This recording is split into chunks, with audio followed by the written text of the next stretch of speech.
Los juicios privados en el derecho romano, denominados Ordo Judiciorum Privatorum, es el orden privado de juzgar. ¿Por qué se llama así? ¿Por qué es esta la denominación?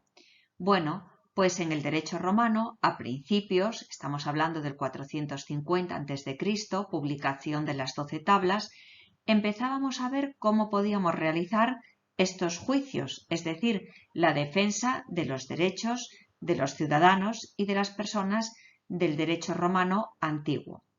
En este momento, en el derecho romano, no se habían asumido las funciones de jurisdicción, es decir, que hubo que hacer un pequeño apaño. Y lo hicieron a través de dos procedimientos. El primero en el tiempo fue las legis actiones. Era oral y, curiosamente, estaba basado en el principio de certa verba. ¿Qué quiere decir? Que había que decir las palabras exactas so pena de perder el litigio bajo la mínima equivocación.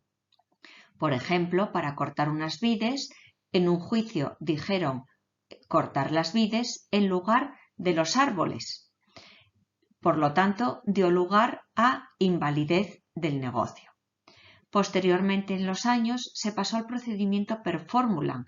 Era escrito y se recogía en una especie de formulario, un antecedente de lo que hoy conocemos esos formularios de las demandas, y el principio cambió a concepta verba. ¿Qué quiere decir? Que componer de una forma generalizada los conceptos y todo el sumario del proceso era suficiente. Por lo tanto, era muchísimo más ágil. Posteriormente, les comento que hay una parte que es común a los dos procesos, tanto al de las legis actiones como al per formulam. Estaría en la fase injure, que esta fase es ante un magistrado dotado de una potestad para poder conocer y dirigir de este asunto, que se denominaba iurisdictio, es decir, que va a conocer la jurisdicción y va a dar lugar al proceso o no para que se encamine con todas las pruebas con las que las partes hacen valer su derecho. Posteriormente pasamos a la fase apud iudicem. Esta fase estaría regida por un quibes que va a actuar como juez. Un quibes es un ciudadano con los derechos que en Roma se exigen para ello, pero un ciudadano normal, y va a actuar como juez, investido de una potestad es proceso para ese caso que se llama iudicatio. Va a conocer del fondo del asunto y todas las pruebas que el magistrado le había propuesto en la primera fase injure, pues ahora va a ponerlas en marcha, es decir, va a realizarlas para conocer del fondo del asunto y poder dictar una sentencia.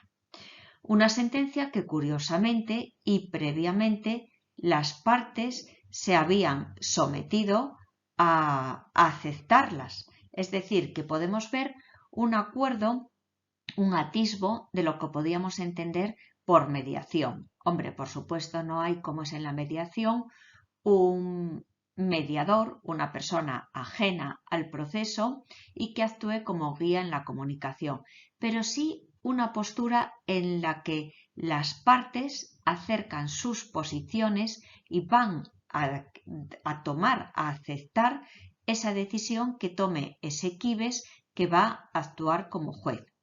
Por supuesto, no va a haber recurso y no lo va a haber por dos motivos, porque las partes asumen esa decisión de ese quibes que actúa como juez y también porque no hay un órgano superior que pueda conocer del asunto. Recuerden que estamos en la primera época de Roma, o sea, estamos hacia el año 130 a.C., es decir, vamos bajando, son los siglos al revés. Habíamos empezado en el 450 a.C. con la ley de las 12 tablas, una lesebucia que va a regular estos juicios en el año 130, hasta que posteriormente son derogados en la época de Bueno, pues de Constantino y Constante, con unas constituciones de ellos mismos del 342 después de Cristo.